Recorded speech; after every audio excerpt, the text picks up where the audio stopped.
Hi everyone. Today we're going to cover round 2 of the semifinals of the FIDE World Cup.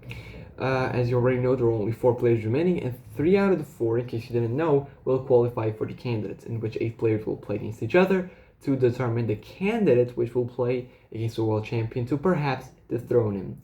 This title is for Gukesh Tomaraja right now. And yeah, I just hope you're ready. Let's go. So, we'll start with our first game, the two Uzbeks playing against each other. And yeah, again, the fun fact is that one of them will have to go to the candidates. Great news for Uzbekistan, perhaps. So, Javokir Sindarov had the black pieces last time. This time is white, e4, e5, knight f3, knight c6, and knight c3. So there are 4 knights. This seems like a very drawish line, but I mean, you probably should be playing for a win as as white, rather. It seems a bit illogical that Sindarov played this. But bishop to b5 now. But there is one very nice move, which is the move knight to d4, and this literally is sort of a draw for really, because you will take, and then you're going to go e5, and then take, and then you go takes. This is a very drawish line. 2 knights are traded, and this is some sort of a middle game where no side really seems to have an advantage. I'll go back a few moves after the move knight d4. This is looking like a gambit of a pawn. However, if you do this, I can play the move queen to e7, and I can play the move queen to e7. I can take your bishop when it feels right. If I can also play c6 if I want. I'm also putting a lot of pressure over here, so you cannot really take it. So if knight takes d4, you just went through all these lines, and now to move bishop to c5. So you're literally threatening mate. Better on the board, maybe. Of course not. In a crazy turn of events, Javokir Sindarov saves it. c6 now, and now. Sindarov was out of prep here. He spent like 20 minutes, I think. I found a very nice resource to move queen to h5. So the idea of the move c6 is to kick the bishop, but more importantly is to prepare to play d5, where the pawn will be very, very solidly defended. Here you play this move, and you force them to defend their own bishop, like this, and now we drop back. You cannot, I mean, if you want to play d5, just waste the move, and I think the move bishop to g5 just either traps the queen or is very, very dangerous because you can continue with checks in the center. So, h6 is played, stopping the move bishop to g5.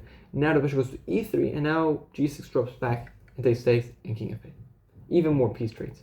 Queen d4, queens are traded, and then rooks are traded, and rooks are traded, and now we go like this. There's no advantage for any side really here. You can't play for anything. And now the player just simply plays their pawns as a beginner would, creating some sort of a wall of China in chess. And yeah, they just agreed to a draw. It seems like these players are not really looking at all for a fight. But the good news is that in the tie breaks, they will, which is I think tomorrow, they will have to find a winner. There has to be a decision to be made, and one of them will go to the candidates by force. So, now we have our second matchup, Esipenko versus Wei Yi. And this game, and this matchup overall, has been a lot more inspired and a lot more inspiring than the very uninspired matchup of Yakkuboev versus Sindarov, which was both draws and very, very cagey games. Let's go. So, Esipenko starts with e4. In the last game, it was the French, but now we play e5, and now the Petrov. So rather than defending your center with knight c6, you counterattack white's center, and this don't lead to very equal and symmetrical positions. Knight takes, d6, and back in knight takes and knight c3. So Esipenko says, no, I'm going to just change the pawn structure. I'm going to make the game unbalanced. I want to win. And if you have seen the last game, you would have seen that Esipenko has been even trying to win with black. So he would definitely try to play for a win as white. Takes. And now the differences are that the bishops are open, but you've got these double pawns, which do not mean they're weak, but it gives black the sole central pawn. Bishop e7, bishop f4, knight c6, queen d2, bishop e6, and long castles. Here you can play a move like short castles, and this is the classical line of the Petrov, but you've got to be very careful as a white here. For example, if you just play a natural move like h3, trying to go for h4, you're going to be up for a huge surprise. The move bishop takes on a2, and you would go, I played b3, I trapped them. Nope, I play a5, you go king b2, I go a4, and if you want to take, I just completely open up your king, and this is not going to work. I'm simply just going to get my pieces perhaps through the a file, and you're going to get cooked. So after long castles, the queen moves to d7. However, I have Wei Yi and long castles. It seems like Wei Yi is not really playing for a win or even trying for a win. Yeah, here Esipenko has a very nice resource to move knight g5, and essentially saying that your bishop is gone. Wei Yi says, no, I'll give my other bishop away, but still, Esipenko is what's known as the bishop pair, and after f6 drops back, he would say, okay, I've got a very, very slight advantage, and I've got this endgame possibly looming in the future of bishop versus bishop and knight. And notice that in this position you cannot take, because after b3, a5, a4 is no longer really working, because you're not attacking anyone. The rook is on the d file. So the bishop goes to e3, and now h5, and now b3. So you're completely just taking the space away. Maybe c4 in the future, maybe king b2, just slight incremental improvements. That's what you have to do in such a position. It's very, very, very methodical and slow. Bishop to b5 now, and you don't want to get your pawns doubled. Bishop d7, rook d1, rook e1, rook e8, king b2, just simple improvements. a6 drops back, right? You don't want to give your bishop away. Now h4, perhaps trying to play h3 just to mess with your structure. You play h3 yourself now. Bishop e6 and f3. Now this pawn, Esipenko says, okay, you played like this, you thought you were smart. Now I'm going to play this pawn against you. I'm going to play bishop f2, and then I'm going to put a lot of pressure here. So the pawn goes to g5, bishop f2, and now you would see that, hey, f4 is on the air, right? And it's going to be very difficult to maintain your king side. It's going to be very weak, and this is the other advantage that Esipenko has. The bishop goes to f5, and then rook c1. I gotta say, it's a very weird move. Like, who would play the rook here? I would not play this move in a million years.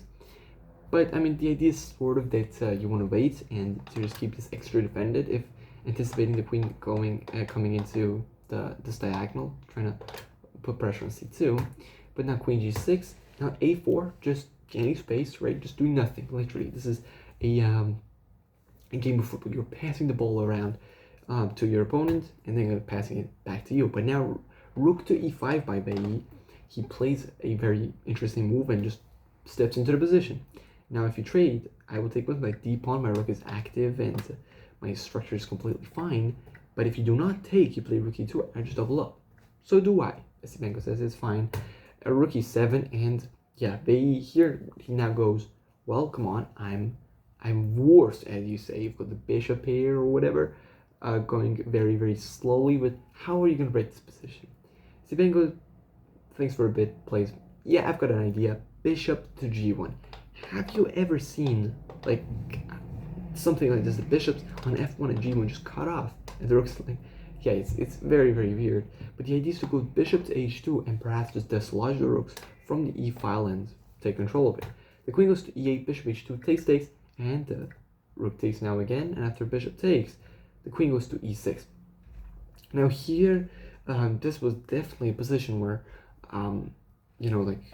Esipenko could have played for a win. Maybe this was the best position the whole game. He played bishop c4, which is the best move. The queen now drops back to the e8 square, and here, he probably could have played the move queen to d5, and he would have had some good pressure and some ideas maybe of infiltration, maybe, right, and getting closer to that end game. However, after this, you've just played the move bishop e2. Said, yeah, let's draw, huh? The queen goes to e6. No draw. Bishop to g1. This is such an Esipenko move, like just giving a chance for a draw, but then playing a very equally weird move, bishop to g1. The bishop tries to get back into the game the other way. The king goes here, and now bishop e3, and now knight e5. So it really does not seem like black is having any problems here. Everything is protected here, and yeah, the players just agree to a draw. Yeah, that's it. Personally, I gotta say that these games are a bit getting boring, I gotta say. It's sort of the problem with knockout games. They're a bit cagey, but if it is a candidates, they will be playing for a win, because you have to win. You gotta get more points.